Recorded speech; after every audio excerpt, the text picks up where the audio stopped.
Hi, it's HardReset, and today I'll show you how to fix mobile data not working on Samsung Galaxy Z Fold 8 Ultra.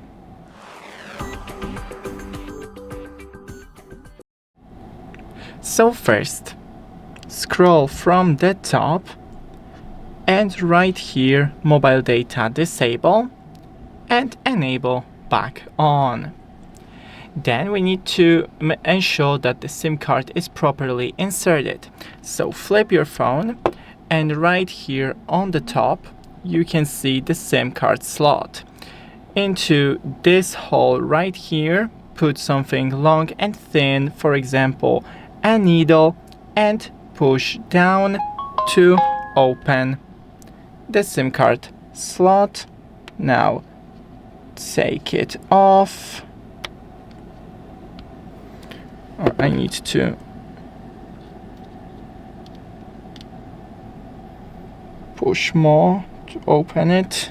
Okay, take it out. As you can see, the SIM card already flew off. And now put it back into the tray.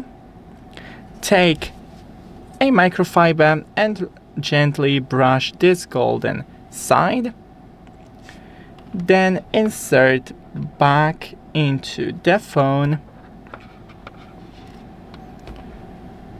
You can also try restarting your phone. Thanks for watching, don't forget to leave a like and see you in the next one.